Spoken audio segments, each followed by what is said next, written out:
May remittance tax ba ang OFW? 'Di ba? So ito yung babae na nabudol ng EI. At panoorin muna natin yung sinabi ng EI na pinaniwalaan niya, at panoorin din natin si ate na nagyaw-yaw kay PBBM, at panoorin natin si Idol na nagkomento sa video niya para malaman natin kung anong katotohanan.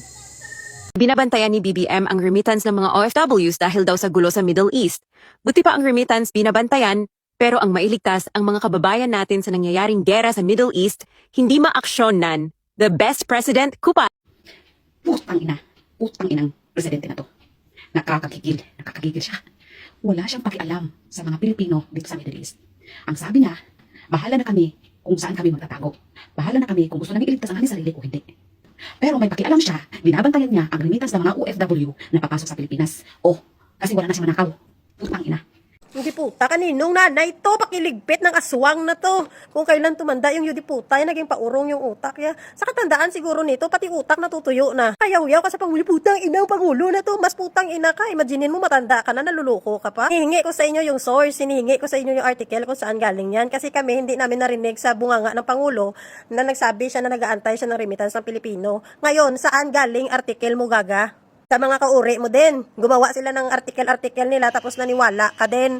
Nag-ugtas-ugtas ka, nagpamanipula ka sa mga demonyo, tapos ugtas-ugtas ka sa Pangulo. 'Di ba? Gagagid. Kung ginayaw-yaw mo ang tax mo na sinasabi mo ng Pangulo gaabang, yung diputa ka, sino ba ang nangangasiwa ng tax ng Pilipinas? Pangulo? Baghak hindi, DOF, Department of Finance, BIR, kasangga nila dyan ang BSP. Ganon, gaga. So, anong sinasabi mo na inabangan ng Pangulo para nakawin? Baghak ang yudiputa ka. Tanggalin nyo yung BSP, tanggalin nyo yung BIR, DOF, tanggalin nyo lahat yan. Kasi wala na palang kwintang mga yan, kaya ang Pangulo ang nag-aabang, nagbabantay. Yudiputa talaga mautak ng mga to. Alam nyo, bawat departamento sa Pilipinas, may kanya-kanya silang role na dapat nilang pangasiwaan, gaga. Tigulang ka na, di mo pa alam yan. Yun, niyayaw-yaw mo, nilalaban mo, nag-aabang ng remittance tax, mamamatay ka ng yudiputa ka, walang OFW remittance tax. Walang ganyan, walang nag-i-exist na remittance tax ang OFW. Kaya wala tax ang OFW. Exempted sa tax ang OFW. So saan galing yung word na OFW remittance tax? O gawa-gawa nyo yan, imagination nyo yan, kay syunga kayo, naniwala din kayo na may remittance tax ang OFW. Sino kasi nagturo sa inyo mga yudiputa na mga DDS ng tungkol dyan sa OFW remittance tax? Saan galing yan? Ha? Kailan pa nagkaroon ng tax ang OFW? Walang tax ang OFW, mga baghak. Walang tax ang OFW, exempted tayo sa tax. Kung nagpapadala tayo sa Pilipinas ng pera natin, hindi tax ang binabayaran natin. Remittance fee, alin nga. Ngayon alam mo na, bago ka mamatay, may natutunan ka pa, yudiputa ka. Mga idol, mga idol, kawawa si nanay kasi nga nagpabudol siya sa kapwa niya didilis. Nakita ko yung nagpakalat ng video na yun ng EIS didilis, tapos naniwala siya. Ganyan lang, budulan kayo.